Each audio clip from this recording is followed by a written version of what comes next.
Pessoal, nós estamos refletindo aí a respeito desse tema, cristão e a inteligência artificial. E vocês devem se lembrar que a nossa reflexão tem caminhado aí por esses 4 focos, esses 4 pilares, essas 4 faces da cosmovisão cristã, como a gente costuma distribuí-la, dividi-la, né? Só que é a história do universo, a história da criação. Ela se divide em criação, queda, redenção e consumação. A nossa história pessoal, a nossa história dentro dessa grande história, sofre os efeitos dessa grande história também, faz parte dessa grande história também. E a gente tem lido a tecnologia, em específico, feito o recorte da inteligência artificial, a partir de cada uma dessas partes. Então é como se fossem lentes pelas quais a gente extrai princípios, a gente extrai lições, considerações que vão nortear o nosso uso, a nossa interação da IA. A gente já falou no primeiro encontro sobre a criação, como a doutrina da criação impacta a nossa visão de inteligência artificial, então a criatividade do homem, o nosso papel aqui nesse mundo, tudo mais, a gente falou sobre isso. E desde a semana passada a gente começou a falar dos efeitos da queda, então como a doutrina da queda impacta a nossa visão da tecnologia, em específico a inteligência artificial. Porque o mundo que a gente vive é um mundo marcado pela queda. Nós vemos um mundo caído.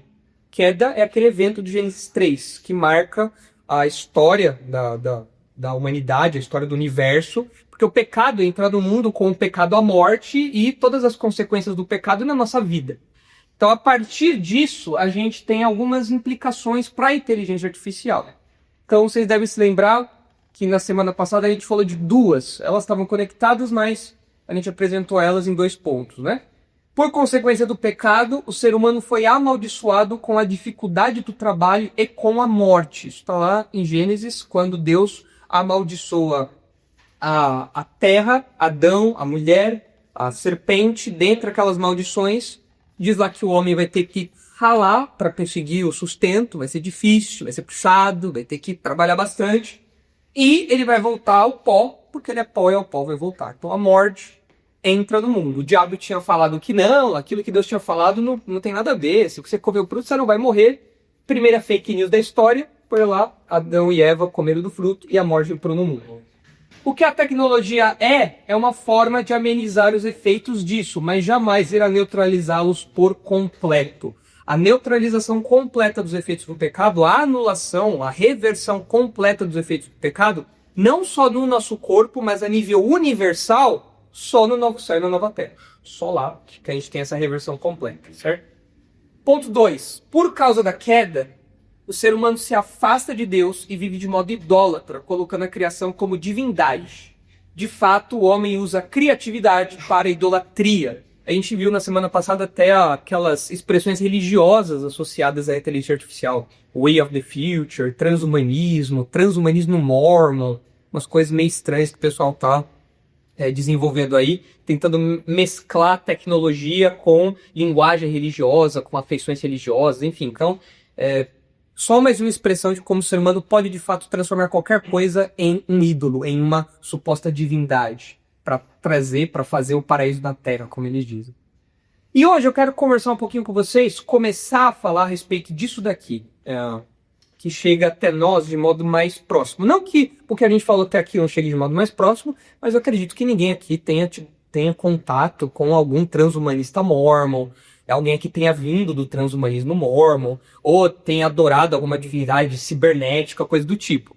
Essas são coisas que existem, a gente viu, mas que estão um pouco mais distantes da nossa realidade imediata. Mas o que eu quero começar a trabalhar com vocês aqui agora é algo que está muito perto da gente, algo que está muito próximo. E é o seguinte, está resumido no seguinte enunciado: por causa do pecado, o ser humano usa coisas boas para fazer o mal. Que note, a inteligência artificial em si, como uma ferramenta tecnológica, ela não tem um valor moral. Ela não é boa ou ruim intrinsecamente. Ela é, como qualquer outra ferramenta, uma ferramenta. Ela pode ser usada para o mal, como pode ser usada também para o bem. Como a gente vê várias utilidades da inteligência artificial para o bem, na medicina, no processamento de várias informações, criação de novas tecnologias, tudo isso é positivo.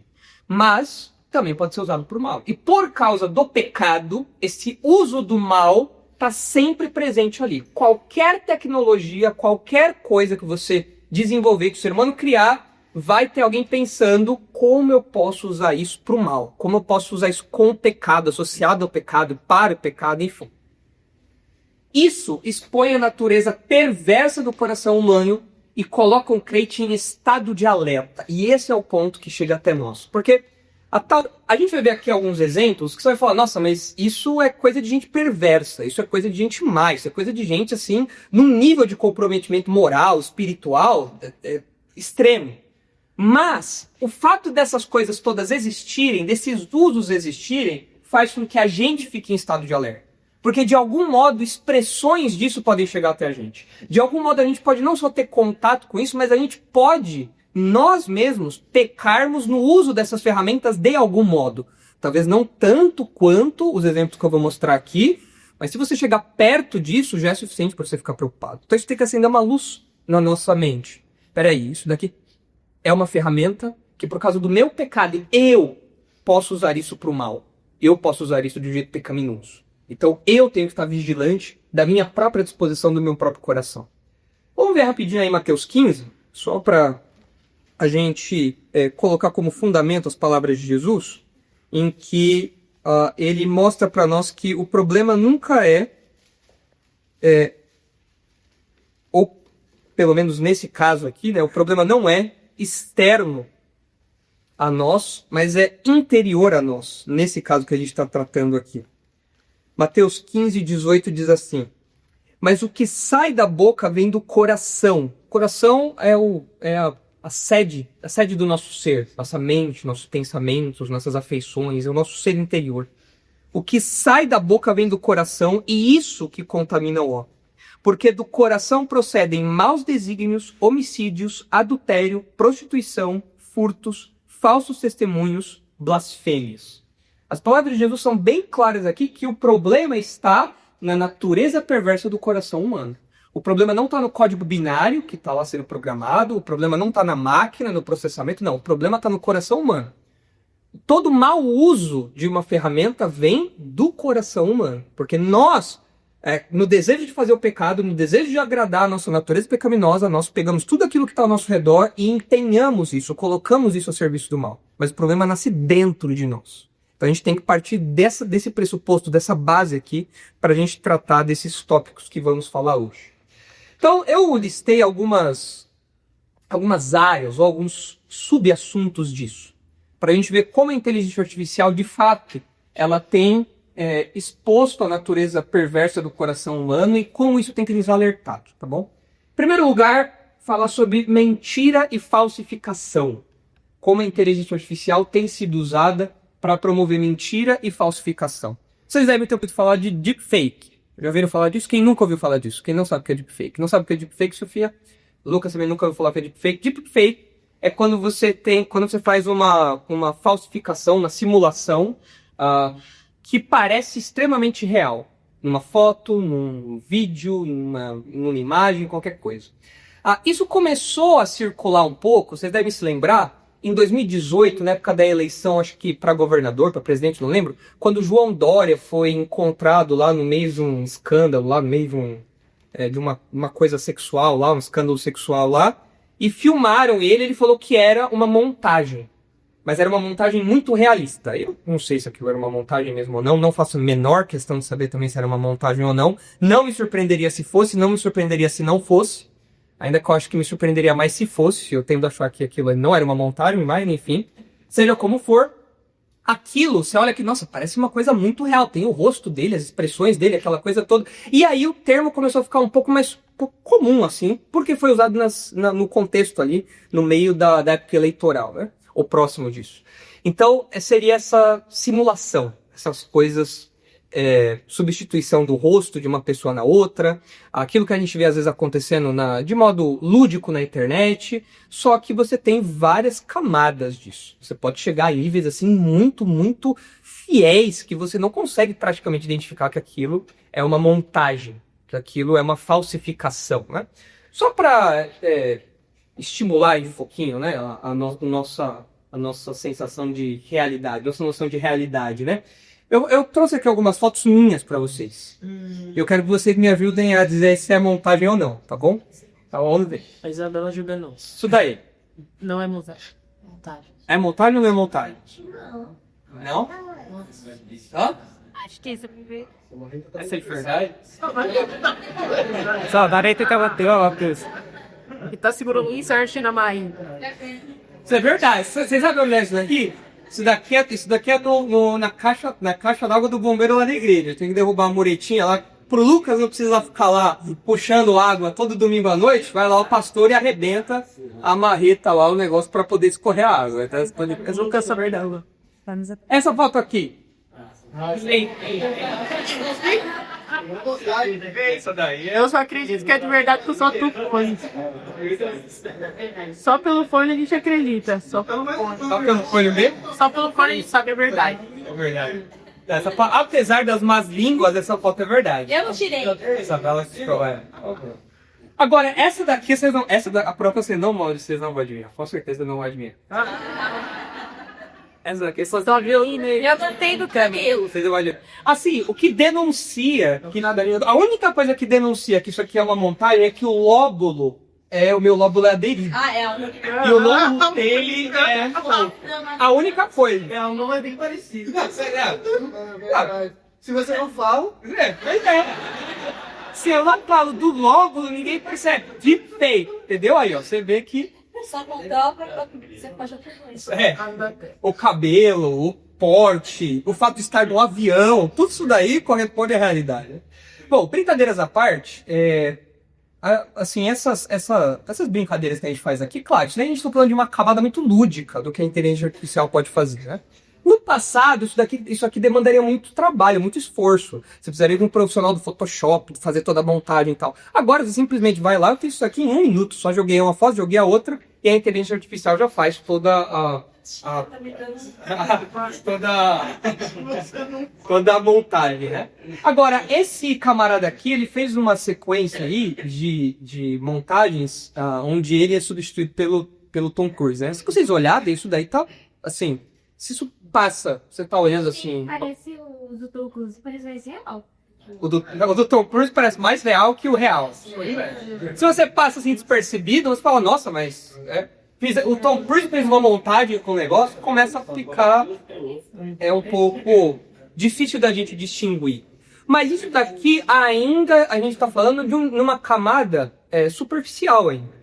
E esse assunto de deepfake, essas simulações ou essas composições, né, que o pessoal tem feito, começou a levantar vários assuntos relacionados a como usar isso nas eleições, por exemplo. Nas nossas eleições isso aconteceu, nas eleições da Argentina isso aconteceu, em outros países isso aconteceu também. O governo começou a levantar legislação sobre isso e tudo mais, porque isso aqui pode ser, assim, o céu é o limite da imaginação. Você pode fazer um candidato falar coisas que ele nunca falou. O tom de voz é igual, a expressão é igual, o vídeo é igual. Não tô trazendo um vídeo aqui, mas vocês podem ver depois na internet. É porque geralmente coisa de deepfake o pessoal pede para retirar. Então eu não consegui trazer muitas imagens aqui para vocês, porque o pessoal pede para retirar, mas porque geralmente são deepfakes não autorizados, né? Mas você tem muita gente usando imagem de famosos para dizer coisas, endossar coisas que os indivíduos nunca fizeram, nunca falaram, nunca endossaram. E isso pode ser um problema muito grande, pode representar um problema de segurança, um problema, enfim, político, social, geopolítico, um monte de coisa. Mas para essa semana circulou um vídeo na internet de um canguru no aeroporto segurando assim. Era o canguru de apoio emocional dentro do avião lá. Segurando que chorou de não deixar o canguru entrar. Porque você viu o vídeo parecia de verdade. Parecia de verdade. Focava no canguru e ele durante passar por... Isso é mais uma, assim, esse exemplo que a Isabela deu do canguru, lá na montagem que fizeram, que é muito realista, muito realista. Vocês devem, vai ao lado do que vocês devem ter visto que o Google anunciou um programa de montagem de vídeo deles lá, no software de montagem de vídeo deles, que é extremamente realista. Extremamente realista. É assustador o negócio. Agora, você imagina isso sendo usado para fins políticos, econômicos e tudo mais. Esse assunto realmente é um assunto de cibersegurança também. Então, olha só, alguns episódios aí, né? Neymar, Paola Oliveira e outros famosos viram vítimas de deepfake. Saiba os riscos e como se proteger. Então, vozes e imagens desses artistas têm sido utilizadas em conteúdos falsos, muitas vezes ligadas a tentativas de golpe financeiro. A integrante de grupo que fazia deepfake de Marcos Mion é preso em Goiás. Ele era responsável por desenvolver sites idênticos da rede de restaurantes Outback para enganar as vítimas. Coreia do Sul enfrenta a onda de deepfake às vésperas da eleição presidencial. Olha o número aqui, né, no lead da matéria. Entre 4 de abril e 26 de maio, a Comissão Eleitoral Nacional emitiu 7.784 pedidos de remoção de conteúdos falsos. Mais de 10 vezes o total registrado durante as eleições gerais de 2024. Golpistas usam deepfake de diretor financeiro e roubam 25 milhões de dólares. Aí você fala, como que isso pode ter acontecido? Na descrição da matéria diz assim: o esquema elaborado levou o empregado a participar de uma chamada de vídeo com que ele pensava ser vários outros membros da equipe, mas todos eles eram, na verdade, recriações de deepfake, disse a polícia de Hong Kong em uma reunião na sexta-feira. Na videoconferência com várias pessoas, descobriu-se que todos que ele viu eram falsos. Então simularam uma reunião virtual aí, e o cara, o funcionário, falou: vocês estão pedindo isso, estou vendo fulano, estou vendo Beltrano, então deve ser isso mesmo. Ele foi lá, autorizou as transações, então tiveram aí um prejuízo de 25 milhões de dólares. Então, de fato, se você parar para pensar, a nível Brasil, o médio brasileiro, as pessoas que convivem aí no nosso dia a dia e tal, elas são enganadas por muito menos do que um deepfake. Elas são enganadas com coisas muito mais bobas, assim, coisas muito mais simples. Agora, se você pega uma chamada de vídeo, a pessoa fala: ô fulano, tudo bem? Você pode fazer aquilo lá? A pessoa pensa: meu, é o cara, ele tá me ligando, eu tô vendo o rosto dele. Mas o que a gente vê não corresponde à realidade. Isso envolve voz, isso envolve imagem, isso envolve tudo. Inclusive já existe deepfake ao vivo, não é só gravado que a coisa é trabalhada. Existe já softwares que fazem essa alteração ao vivo. Então realmente são coisas assim bastante assustadoras. Isso nos leva à verdade, que pra gente é uma novidade, assim, nesse nível que a gente está chegando, que na prática o mundo atual traz cada vez mais desafios em discernir o que é real e o que é fake. Essa imagem, por exemplo, vocês acham que é real ou é fake? É o Flamingo sem cabeça. Ela é real ou é fake? É real. Real. Alguns falam que não sei, não dá pra saber. A Helena tá olhando com o olhar biônico para ver só um detalhe ali. A Via colocou o fundo é estranho. Isso aqui era num concurso de fotografia, tá? Não vou falar categoria, mas era um concurso de fotografia. Concurso de imagem, não vai? Fotografia não, concurso de imagem. Né?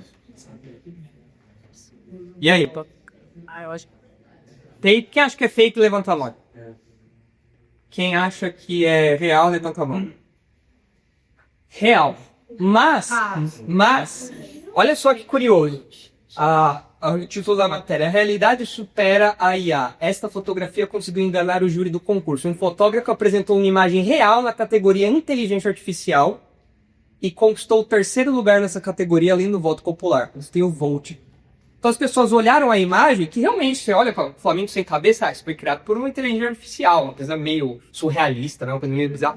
Mas foi o ângulo da foto que permitiu que ele fizesse aquilo. E com isso, acendeu uma luz. Peraí, a gente já não consegue mais discernir com tanta facilidade o que é real do que é virtual, do que é criado artificialmente. Hoje, assim, claro, uma coisa é você falar em termos do que você tá vendo, tocando, pegando. Mas a nossa vida, ela acontece muito no digital. WhatsApp, redes sociais, as interações, as transações bancárias, tudo que a gente faz é virtual. A sua senha de banco, que você já deve ter aberto, você deve ter criado conta, aberto conta em Nubank, esses bancos assim, você tem que fazer aquela selfie constrangedora, aproxima o celular, aquela coisa toda. Aquilo ali é algo virtual. Já existe a possibilidade de falsificação daquilo, falsificação real daquilo.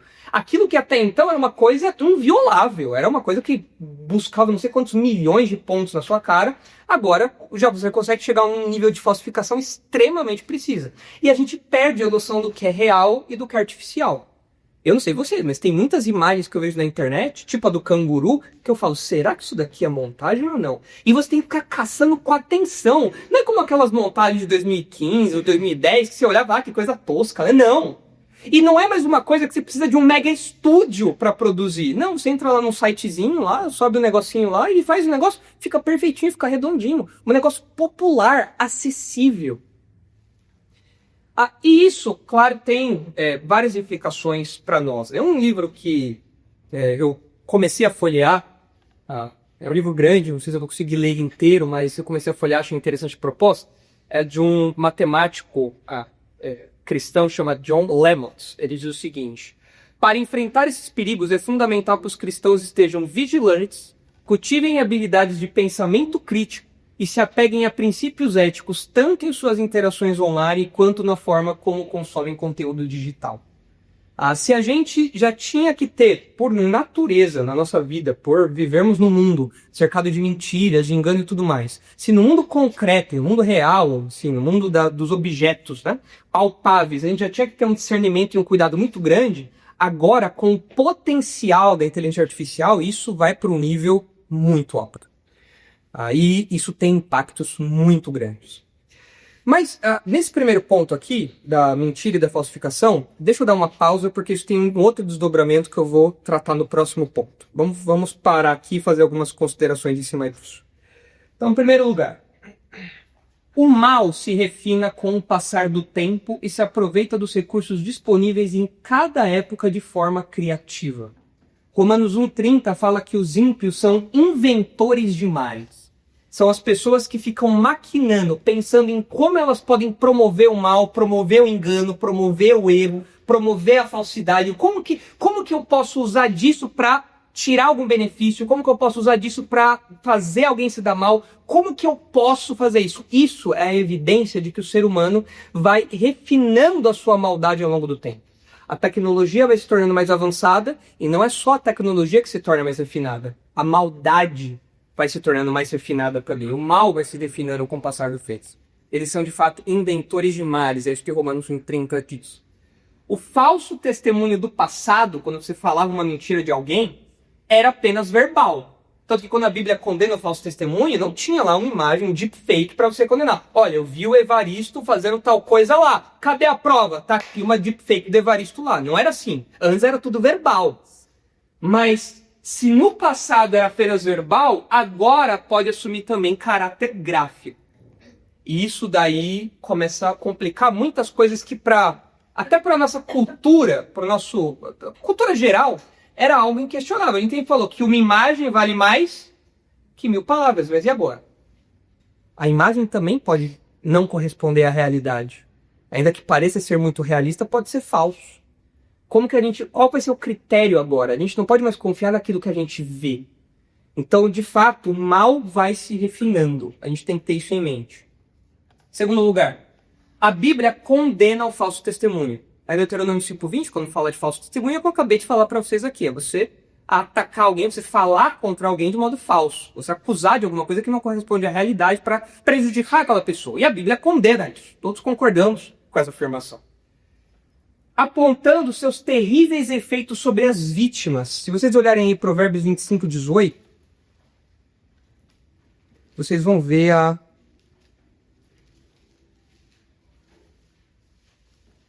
gravidade disso, a gravidade do falso testemunho. Porque percebam, quando a gente fala de deepfake, aqui a gente falou de famosos, a gente falou de essas brincadeirinhas que a gente faz, só que isso pode ser usado para destruir a reputação de qualquer pessoa.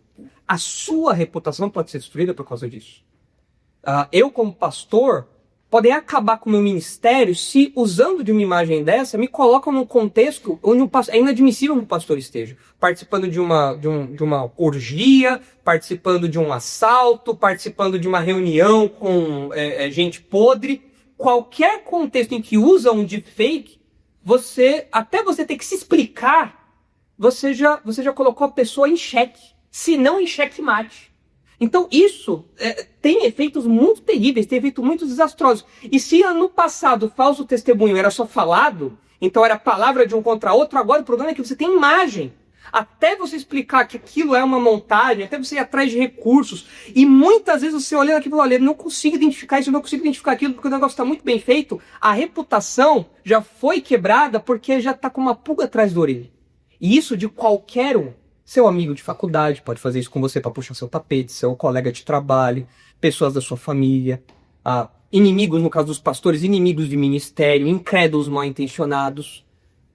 Isso se torna potencialmente desastroso e algo muito acessível. Isso que tem que acender uma luz, uma lanterna pra gente. Olha aí o que diz Provérbio 25:18. Massa, massa, não é maçã, viu? É massa. Massa, espada e flecha aguda. Massa é um pedaço de pau. Se você jogar massa no Google, você vê que massa é uma arma. Pelo menos no Google dá aquela imagem que tem uma bola de metal em cima e tem uns espinhos, uma coisa assim, certo? Isso acho que a pronúncia é massa. Não é maçã, é massa. Massa, espada e flecha aguda é o homem que levanta falso testemunho contra o seu próximo. Alguém tem NVT? A tradução da NVT ficou bem interessante, destacou bem os efeitos disso. Tem alguém que tem NVT aí? Na versão transformadora? Mentir a respeito de outra pessoa faz tanto mal quanto atingi-la com um pedaço de pau, feri-la com uma espada ou atingi-la com uma flecha afiada. Então, mentir a respeito de uma pessoa faz tanto mal quanto feri-la com uma espada, com uma flecha ou com um pedaço de pau. Ou seja, uma pessoa que é ferida por isso, ela fica realmente bastante machucada. Se não, chega à morte. O que o texto está falando é que o falso testemunho tem esse poder. E, de fato, falso testemunho no nível que a gente está experimentando hoje com isso, o potencial disso é destruidor para a reputação, para a vida de uma pessoa, diante do desmoronamento da vida da pessoa. Às vezes a pessoa atenta contra a própria vida porque ela não aguenta pressão, ela não aguenta tudo aquilo que está acontecendo, a família dela se volta contra ela. Você instala o caos na vida da pessoa por causa de uma mentira. Então, de fato, a Bíblia condena o falso testemunho e aponta os terríveis efeitos sobre as vítimas, seja por IA ou por palavras. Certo? O princípio é o mesmo. Por isso, é fundamental seguir protocolos que resguardem potenciais vítimas. É interessante que desde lá do passado, nos processos jurídicos, processos legais que a Bíblia estabelecia, diante de uma acusação, você sempre tinha que ter 2 ou 3 testemunhas. Porque se um falasse contra o outro, era a palavra de um contra o outro. Mas se você tivesse testemunhas, a verdade se comprovava. Quando você chega no Novo Testamento, olha o que você lê em relação aos pastores, por exemplo. 1 Timóteo 5,19. Como eu disse, os pastores são vitrines. Os pastores são muito expostos. A imagem dos pastores é muito pública. Então é muito fácil querer atacar, diminuir, denegrir a imagem dos pastores. Isso desde lá atrás. Agora, com a inteligência artificial, o perigo disso é muito maior. Mas o princípio que a gente extrai aqui continua válido. 1 Timóteo 5,19 diz assim: não aceites denúncia contra presbítero, pastor, bispo, a mesma coisa, senão exclusivamente sob o depoimento de 2 ou 3 testemunhas. Por quê? Por que a acusação contra o pastor tem que ser com 2 ou 3 testemunhas? Porque o pastor é muito vulnerável. Ele é uma vitrine, ele está na frente ali. Qualquer um pode tacar uma pedra. Então você precisa de testemunhas. E a gente, na nossa avaliação de casos que envolvam esses testemunhos, essas situações, a gente precisa seguir esses protocolos tentando resguardar potenciais vítimas. Tentando preservar essas pessoas, especialmente as mais expostas, mas todos nós, de eventuais calúnias, de eventuais montagens que visam destruir a pessoa. Esse é um princípio útil que a gente tem que ter em mente, importante que a gente tem que ter em mente.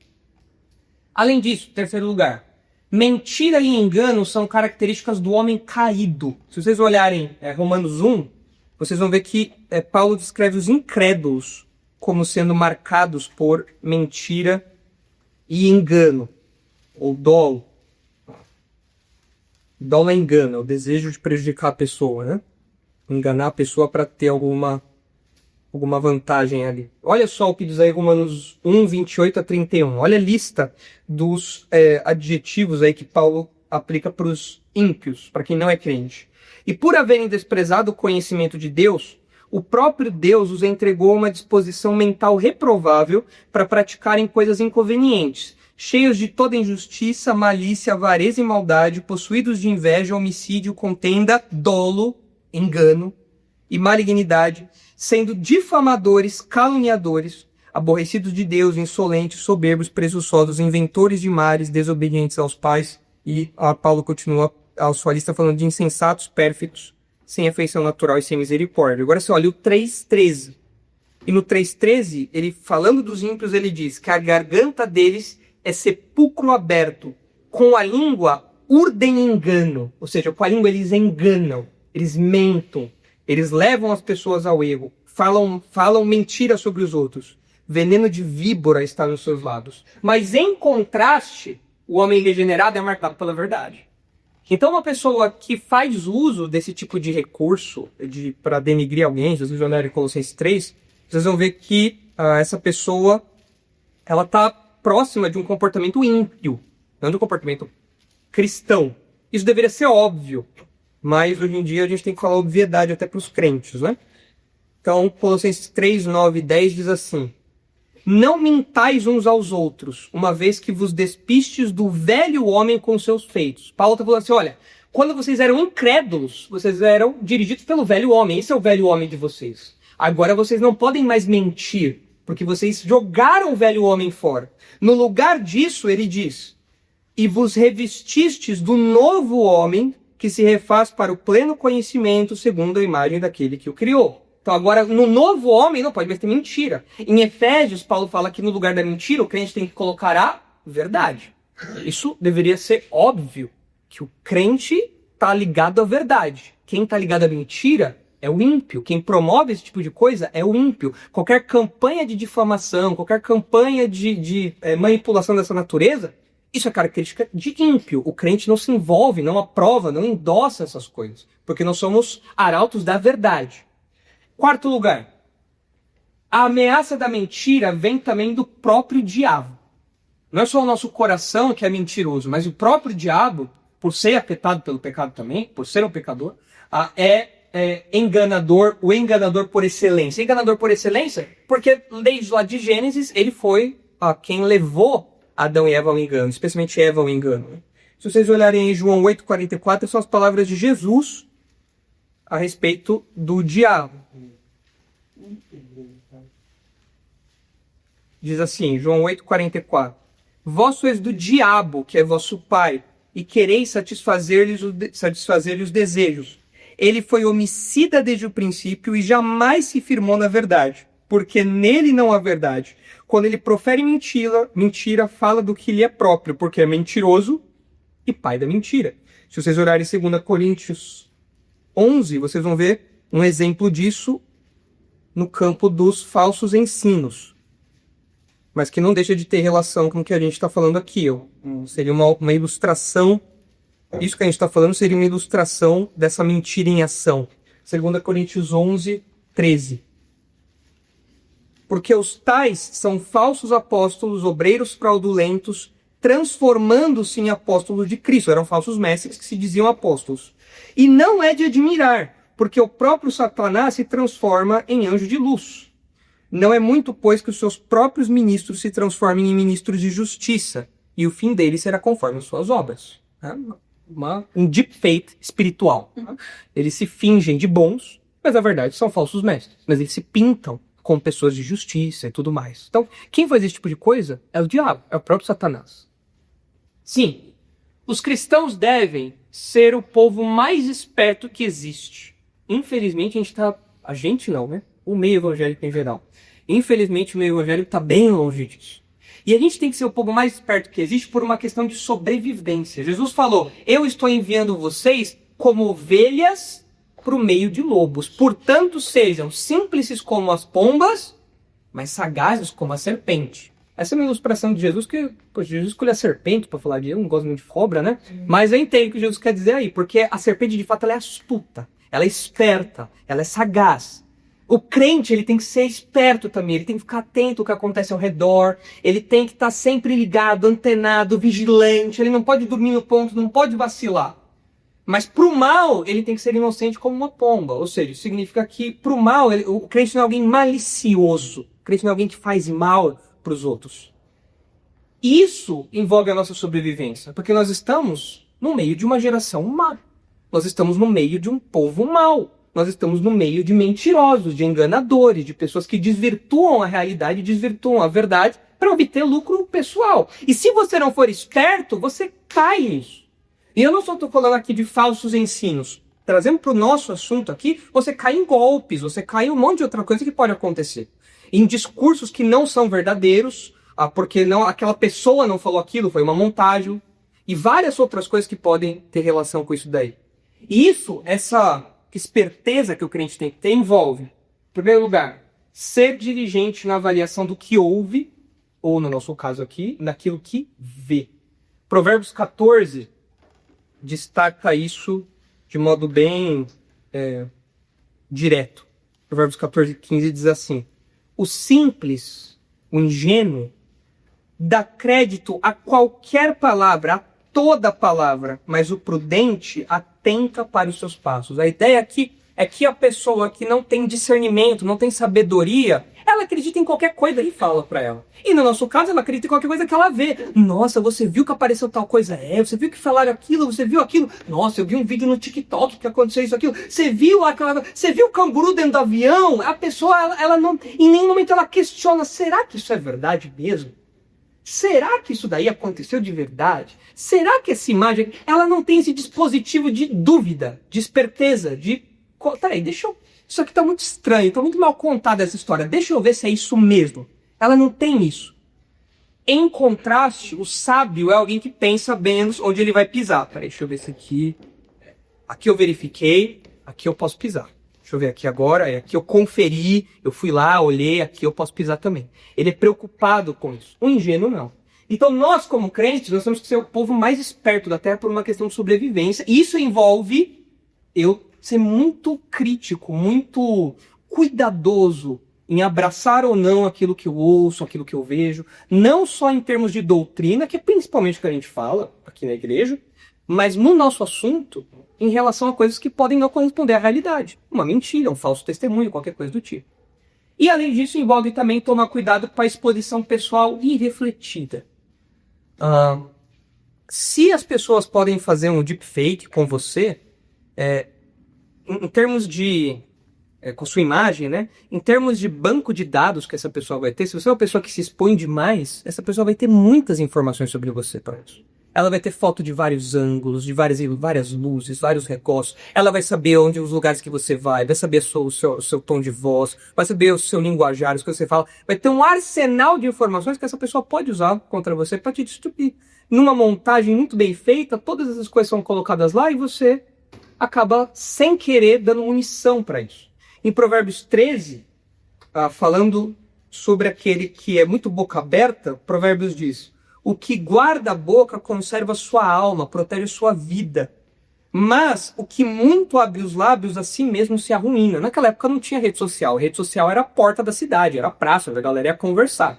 Hoje, no ambiente das redes sociais, infelizmente tem muito crente que expõe demais da vida, se expõe demais. E dá matéria-prima para que golpes, como alguns desses que a gente comentou aqui, possam acontecer. Então você tem que ser cuidadoso, tem que ter discernimento para não dar munição para isso, não abrir demais a boca virtualmente, na praça virtual, para você alimentar essa indústria aí da mentira e da falsificação. Desse ponto aqui, considerações? Conhecem alguém que já foi alvo de deepfake? Não? Agora, deixa eu mostrar um lado, avançar um pouco nesse tópico, mas fazer essa transição para um segundo subassunto aí. Se por um lado as pessoas podem usar a inteligência artificial para mentira e para falsificação, por outro lado também podem usar para imoralidade. Eu já vou chegar no deepfake daqui a pouco. Mas eu vi essa notícia 2 semanas atrás, eu printei para trazer para vocês uma reportagem do Estadão que diz assim: adolescentes estão tendo conversas românticas e sexuais com chatbots de IA e os pais devem estar atentos a isso. Conhecidos como sexting. Sexting é a mistura de sex como texto. Então, são conversas sexuais. Os bate-papos podem variar de românticos e cheios de insinuações a sexualmente gráficos e violentos, de acordo com entrevistados com pais entrevistas com pais, conversas publicadas nas redes sociais e especialistas. Então tem um monte de adolescente que fica usando aí o chat, a GPT, outros chats, para de algum modo ter interações sexuais com aquilo. Tá? Descrições gráficas, conversas acaloradas e tudo mais. Bom, então você já vê aí como, desde cedo, a gente está falando de adolescentes, a inteligência artificial pode ser usada para promoção da imoralidade. E aí entra a parte do deepfake. 99% das vítimas de deepfake são mulheres e 98% dos deepfakes são pornográficos. Essa matéria aqui de uma emissora de TV americana diz o seguinte: aqui 96% dos deepfakes são sexualmente explícitos e tem mulheres, apresenta ali mulheres que não tiveram consentimento para a criação daquele conteúdo. São pessoas que não autorizaram aquilo, mulheres que não sabiam daquilo. Existem atrizes pornográficas que vivem disso, isso é errado, é imoral do mesmo jeito, mas 96% do conteúdo de deepfake, dessas montagens de vídeos e tudo mais, são de mulheres que nunca autorizaram aquilo, mas tem o rosto dela está lá numa atriz pornográfica, ou num boneco virtual, numa figura virtual pornográfica, e o rosto.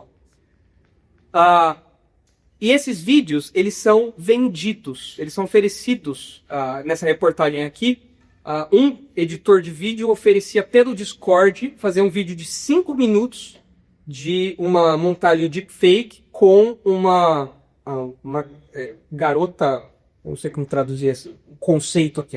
A ideia é uma garota que não tem tanta fama, que ela precisaria ser alguém que tem menos de 2 milhões de seguidores no Instagram. Então, essa garota seria uma garota low profile, mas alguém poderia pagar ali $65 e falar: eu quero um vídeo de 5 minutos dessa pessoa aqui, desse perfil aqui, dessa mulher com algo pornográfico. Então pega as imagens lá e monta um vídeo pornográfico com aquele perfil personalizado por R$65. Uma outra reportagem, chegando aqui em Terra Tupiniquim, isso em 2024. Deepfake. 7 adolescentes são responsabilizados por manipulação de imagens em Maceió. Jovens entre 14 e 16 anos da classe média e alta usavam inteligência artificial para montar fotos e comercializar na internet. Vítimas eram colegas de escola. E aí vem a reportagem como isso era feito. As imagens eram compartilhadas em grupos de WhatsApp. Segundo os delegados, o principal articulador das montagens planejava comercializar as fotos montadas em outras redes sociais. Cada uma seria vendida por R$10. O grupo manipulava as imagens através da IA, sobrepondo o rosto de colegas da escola, principalmente meninas, em imagens sensuais e pornográficas.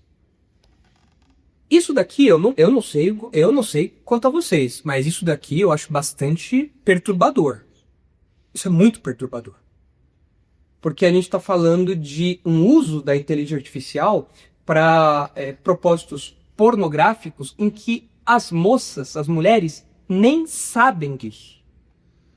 E pelo fato da IA ter tornado isso extremamente acessível, qualquer um pagando $65 ou R$10 pode ter uma imagem, um vídeo pornográfico com uma fantasia com uma outra moça, alguém da escola, alguém do trabalho, enfim.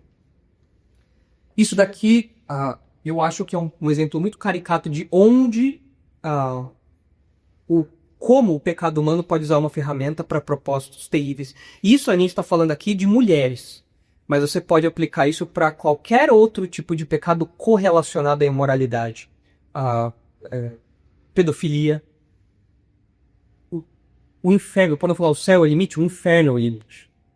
Porque você pode usar esse tipo de ferramenta para qualquer uma dessas coisas. E como isso acontece não necessariamente na Deep Web, mas isso acontece em lugares que é difícil você rastrear com tanta facilidade, isso daí pode chegar a qualquer um, cai na mão de qualquer um.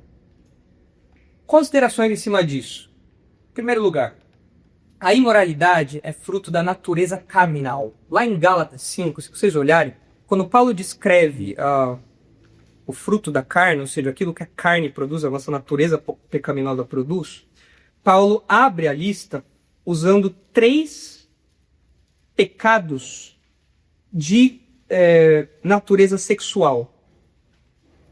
mostrando que parece, né, abrindo a lista aí, parece que de fato os pecados de natureza sexual, essas imoralidades, elas são extremamente comuns de serem produzidas pelo coração humano. Então, Gálatas 5, versículo 19 diz assim: ora, as obras da carne são, ou seja, o que a carne produz são conhecidas e são prostituição, impureza e lascívia. E depois vem outros, idolatrias, feitiçaria, tudo mais. Mas abre a lista com 3 palavras para a imoralidade sexual. A carne, nossa natureza pecaminosa, produz isso. O nosso coração pecaminoso tem uma tendência a pecados de natureza sexual. Alguns mais, outros menos, mas o fato desses pecados aqui encabeçarem a lista tem que servir de alerta para nós. Não é de surpreender que estejam usando inteligência artificial para esse tipo de coisa. E aqui a gente está falando de um nível de imoralidade que é apenas visual, auditivo, mas a gente já tem desenhos, assim, projetos, ideias. Não está num horizonte longe de você começar a ter experiências sensoriais envolvendo recursos tecnológicos que despertam os sentidos do corpo, não só a visão, a audição e tudo mais. Então, a imoralidade é fruto da natureza carnal. Considerando a frequência com que a Bíblia trata disso, não surpreende que o ser humano use todas as ferramentas possíveis para esse fim. É impressionante, qualquer coisa que o ser humano cria, parece que alguém vai lá e fala: como que a gente pode usar isso para a imoralidade? O Gutenberg criou a imprensa de tipos, o material gráfico. Como que a gente pode fazer isso? Já sei. Como que a gente pode usar a indústria gráfica para a imoralidade? Vamos criar revistas pornográficas. Então, a indústria gráfica usada a serviço da pornografia. Cinema. Criaram um cinema. Grande avanço. Legal. Uma coisa toda. Áudio, vídeo, tudo ao mesmo tempo. Super legal. Como será que a gente pode usar isso para a imoralidade? Vamos criar filmes pornográficos. E assim por diante. Fotografia. Criaram fotografia. Vamos criar ensaios pornográficos. E assim por diante. Então parece que a imoralidade sempre é uma pedra no sapato de qualquer tecnologia que o ser humano... Impressionante. Sempre vai ter alguma coisa envolvendo a imoralidade, envolvendo a sexualidade pervertida. 2. Historicamente, isso aqui chega muito perto da gente. Historicamente, a imoralidade tem se tornado cada vez mais acessível, personalizável e irrastreável. Antes, para você se envolver em algum pecado sexual, você tinha que despender muito mais energia, tempo, você tinha que ter um álibi, você tinha que dar recursos para isso, você tinha que fugir, mentir, você tinha que se esconder. Agora, é fácil, é barato, e é personalizável, e é irrastreável o negócio. Isso exige dos crentes um compromisso pessoal muito maior e mais radical com a pureza. Ser crente sempre foi difícil. Lutar com a imoralidade sempre foi difícil. Não por acaso as orientações bíblicas do Novo Testamento estão lá para isso. Sempre foi difícil. Mas hoje eu acho que a acessibilidade da coisa, a personalização e o fato de você não conseguir pegar, rastrear o negócio, faz com que o nosso compromisso tenha que ser muito maior. Porque agora eu tenho tudo ao alcance do celular, eu consigo fazer tudo isso num clique. Coisa que no passado não era assim. Era muito mais fácil. Veja aí o que Jesus diz em Mateus 5.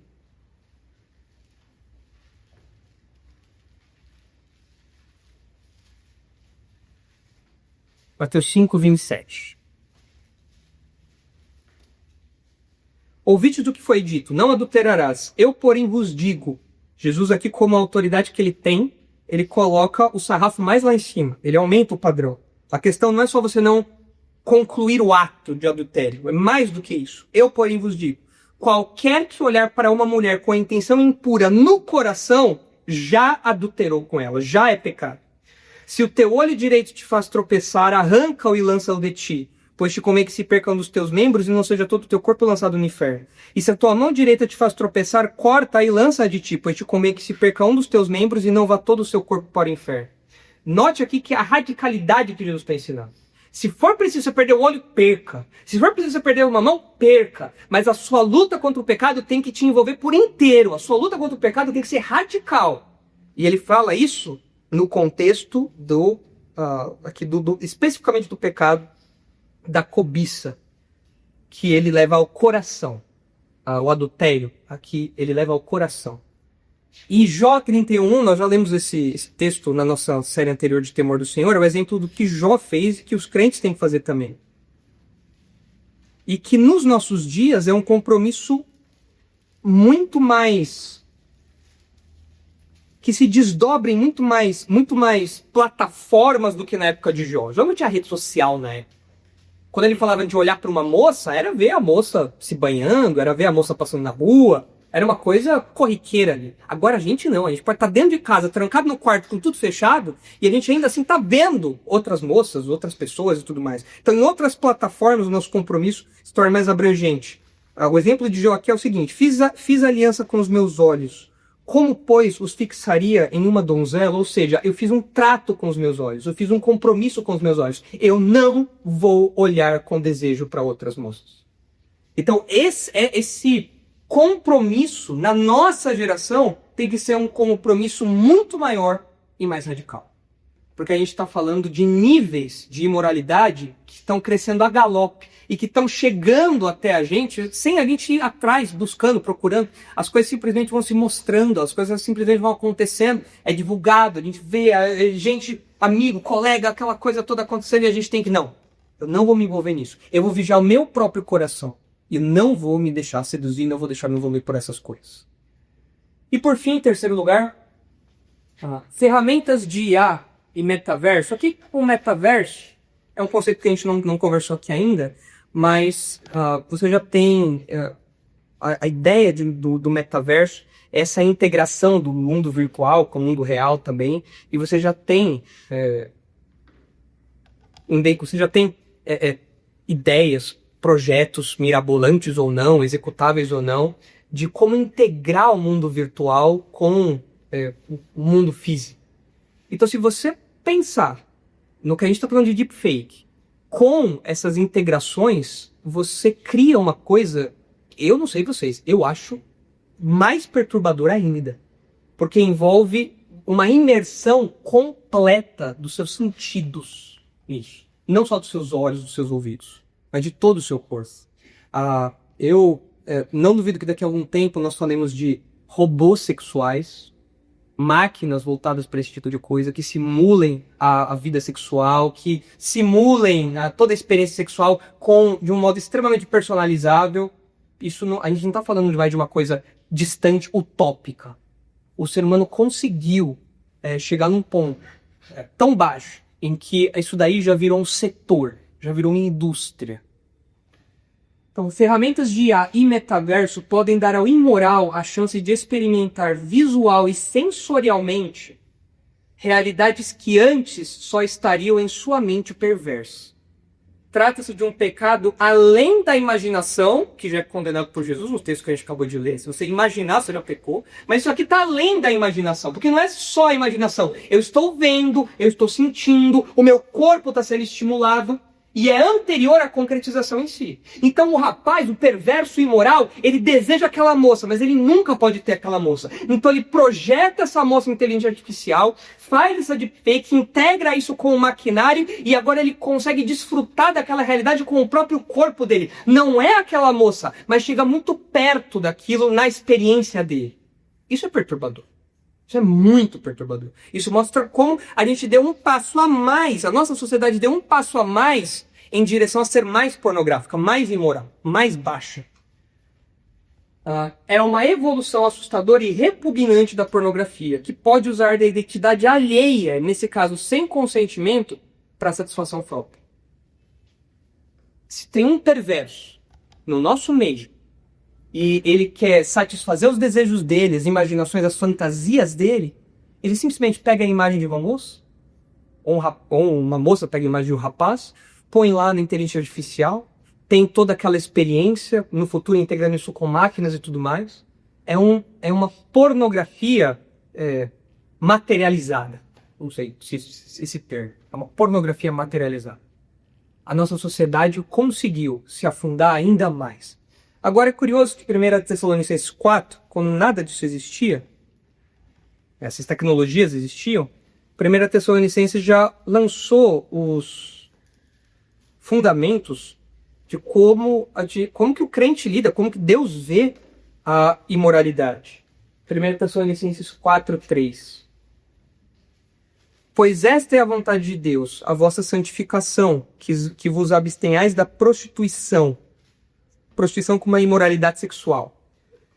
Que cada um de vós saiba possuir o próprio corpo em santificação e honra. Não com o desejo de lascívia, esse desejo intenso pelo pecado, por fazer o que é errado, por ir atrás daquilo que é proibido, como os gentios que não conhecem a Deus. E que nesta matéria ninguém ofenda, ou seja, ninguém vá além daquilo que está estabelecido, daquilo que é correto, ninguém ultrapasse os limites, e ninguém defraude o seu irmão. Porque o Senhor, contra todas essas coisas, como antes vos avisamos e testificamos, claramente é o vingador. É interessante que esse texto aqui está falando sobre, quando fala de defraudar, nós comumente usamos isso no contexto de namoro, no contexto de noivado, quando um rapaz e uma moça passam dos limites e eles se defraudam, ou seja, eles se aproveitam do outro para satisfazer os seus próprios desejos, certo? Só que o que a gente vê aqui é um tipo de defraudação. É um tipo de defraudação sem consentimento. É um tipo de imoralidade que você percebe aqui o pecado descrito aqui. É a pessoa usando da identidade alheia de uma moça que ele conhece do trabalho, da escola, da igreja, da faculdade, enfim, onde for. Ele usa aquela imagem para satisfazer a si próprio. Sem o consentimento daquela moça. Ele não precisa mais do consentimento daquela moça. Mas ele ultrapassa os limites. Ele desvirtua a sexualidade, usando a sexualidade só para o seu próprio prazer. E usa dessas ferramentas para isso. Para mim, ainda que não seja o objetivo primário de Paulo, porque nessa época não existia essa tecnologia que a gente está falando aqui, mas para mim, isso daqui é um claro exemplo de moralidade, com termos muito próximos disso daqui. Só que numa outra plataforma, num outro contexto, num outro modo. Então, isso tudo tem que mostrar para a gente como o pecado realmente impactou a criatividade do homem. E falar de inteligência artificial tem que deixar a gente com o pé atrás. Peraí, isso é tudo muito bom, isso é tudo muito legal, esse avanço, ChatGPT, mas o ser humano não vai usar isso só por bem. Eu preciso ser maduro de saber que o ser humano vai usar isso para aquilo que é errado. Isso já tem acontecido. Então isso faz com que o nosso entusiasmo pela tecnologia seja equilibrado pelo nosso pé atrás. Peraí, eu acho que a gente tem que ter cuidado em algumas coisas, porque isso mostra quão perverso é o nosso coração e quão potencialmente destrutivo pode ser o uso dessas tecnologias para essas coisas todas para as pessoas. Considerações. E aí? Está com vocês, O que eu tinha para falar hoje é isso. O que vocês têm a dizer sobre isso? Mentira, falsificação e imoralidade.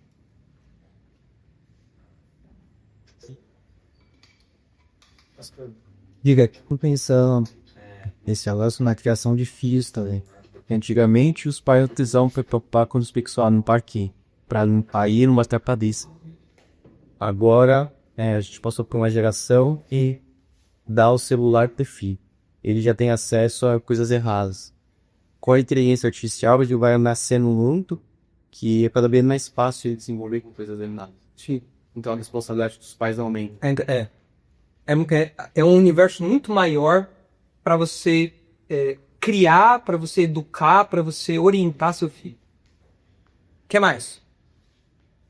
Eu não sei se vocês percebem nesses dois focos que a gente tratou, né? Imoralidade, falsificação e mentira. Mas especialmente nesse segundo aqui. Mas a impressão que dá é que o ser humano, por causa do pecado, ele tenta de algum modo, ou ele se satisfaz com algo que não é real, com coisas que não são reais. Ele descansa o coração dele, ele satisfaz os anseios dele, ou pensa que satisfaz os anseios dele, em coisas que não são reais, fugindo da realidade. Porque na realidade ele nunca teria aquelas coisas e ele não está contente com aquela realidade. Ele não concorda com aquela realidade, não quer aquela realidade. Então ele se satisfaz com uma coisa que é mentira, com uma coisa que é falsa, com uma coisa que é virtual. E isso é um problema típico do coração do ímpio. Porque quando a pessoa se converte e se torna crente, nós servimos ao Deus da realidade, não ao Deus da mentira. Não ao Deus do virtual. Nós servimos a um Deus que criou a realidade. E que orienta as nossas vontades, o uso do nosso corpo, que é real, orienta toda a nossa vida, o modo como a gente enxerga a vida, a partir da realidade que Deus criou.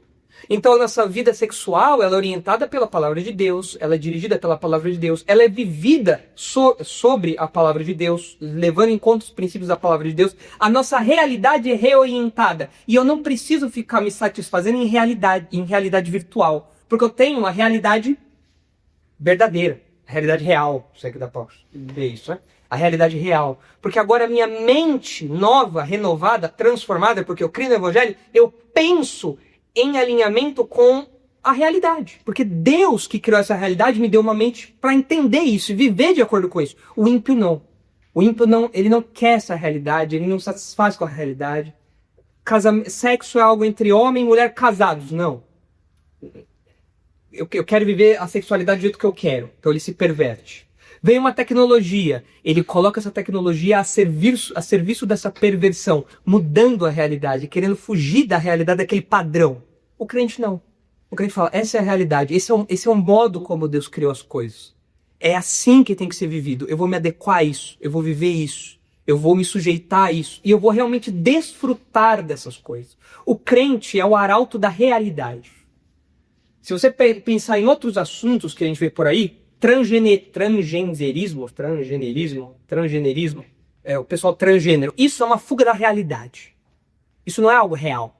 Não existe essa coisa de gênero, de 1 bilhão de gêneros, não existe isso, inventaram. É uma fuga da realidade. O que o crente é? O crente é o arauto da realidade. Só existem 2 sexos, Deus fez macho e fêmea, homem e mulher. Só 2 gêneros, só existe isso. Nós somos dos arautos da realidade. A sexualidade tem que ser vivida nesses termos aqui, assim, assim, assim. Não com máquinas, não com uma imagem, não sozinho, não de modo virtual, não. Porque o sexo é muito mais do que isso. Somos arautos da realidade. O ímpio foge, distorce, muda e quer mudar isso tudo.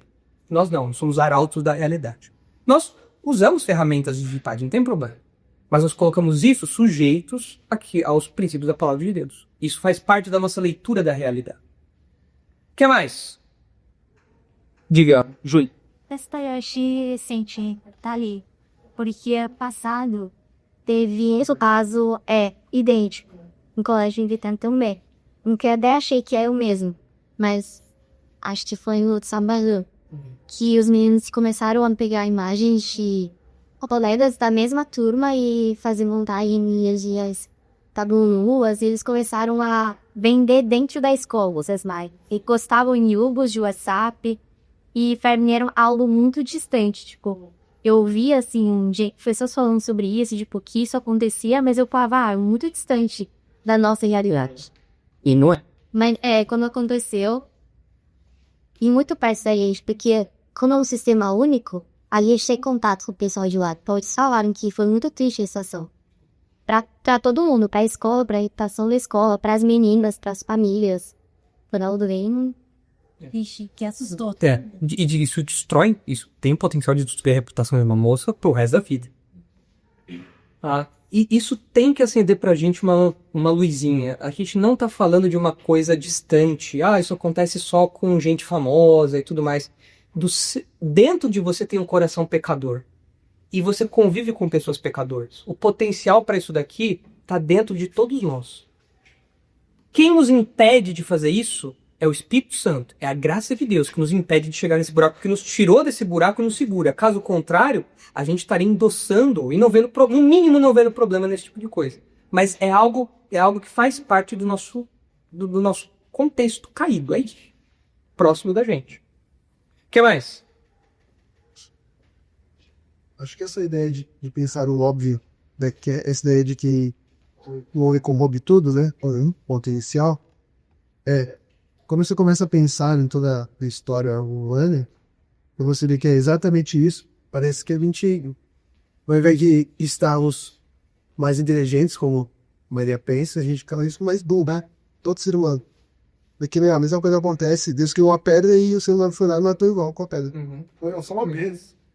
São Pedro foi lá, matou igual com a pedra. Criou a inteligência artificial, foi lá e deu um jeito de denigrir outra pessoa com algo virtual. A mesma coisa, entende? Exatamente, cai. O modus operandi é o mesmo. O diabo age do mesmo modo, mentindo. O ser humano age do mesmo modo, destruindo, matando por causa do pecado. Não mudou nada. Não evoluiu em termos morais. A tecnologia mudou, mas o ser humano continua o mesmo. E sobre o ponto 2, que o senhor colocou aí, a parte da... Eu tão acessível, aí eu penso muito na questão, por exemplo, dos filmes que a gente assiste, os juristas, essas coisas. O quão é difícil hoje a gente assistir alguma coisa. Eu digo porque às vezes eu tentamos assistir algum filme, e vai um aleatório, mexer isso. Não dá tempo de assistir 5 minutos. Não chega a hora moral, aí você tem que tomar. E pensando nisso, o quanto, a vez eu conversei com alguns amigos crentes, não daqui, vou deixar claro, e aí eu comento, não dá pra assistir, né? Tem que tirar, mas é só uma coisinha, dá pra assistir sim, sabe? Não tem problema. Mas igual para as pessoas. É só uma cena de sexo explícito ali, mas não tem problema, tô tranquilo. É ser comum, normal, tão acessível que vira banal. Banalizou. Exatamente. Até pros crentes. E eu não duvido que do jeito que o meio evangélico é, infelizmente, podre, logo mais vai ter gente defendendo coisas dessa natureza aqui, sem problema nenhum. O que mais?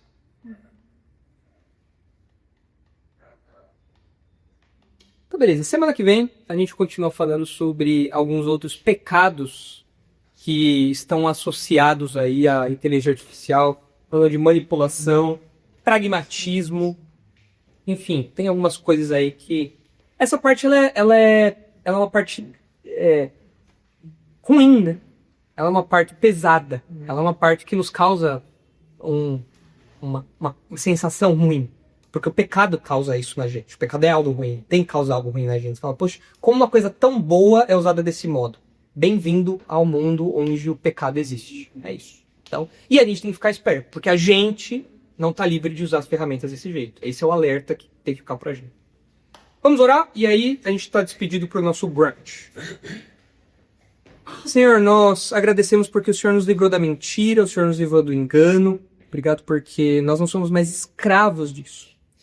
Nós agora, pela ação do Espírito em nós podemos viver alinhados com a verdade, viver alinhados com a realidade que o Senhor criou, e não mais buscando realidades alternativas, paralelas, que na verdade não existem, que são apenas projeções, simulações, que não satisfazem de fato, que só mostram o vazio do nosso coração, que só mostram quão distante nós estamos do Senhor da realidade, e por isso nos afastamos da realidade também. Por favor, Pai, dá-nos maturidade para usar as ferramentas que chegam até as nossas mãos, porque os ímpios usam essas ferramentas para o mal. Porque o nosso coração pecador é mau. E apesar de termos evoluído tecnologicamente, nosso coração não evoluiu. Nós continuamos usando ferramentas boas para coisas ruins. Nós continuamos a inventar males. E pedimos que o Senhor nos livre, Pai, dos homens perversos, que o Senhor nos livre dos homens maus, que o Senhor nos proteja a nossa reputação, a nossa integridade, que o Senhor nos proteja, Pai, de qualquer coisa dessa natureza, nos dando discernimento também para saber como interagir com a inteligência artificial sem nos expor demais, que a nossa reputação, nosso testemunho seja realmente exemplar, que o Senhor nos livre dos homens perversos que existem por aí e que circulam ao nosso redor, estão próximos de nós e podem usar essas ferramentas para nos destruir. Livra-nos disso, por favor. E nos livra de nós mesmos também, para que nós não usemos as ferramentas de modo errado, de modo que seja imoral, mentiroso ou falso. Nós pedimos que o Senhor abençoe nossa noite, tudo que faremos ainda hoje, nosso tempo de congraçamento, e nos leve em segurança para casa. É em nome de Jesus que nós oramos. Amém.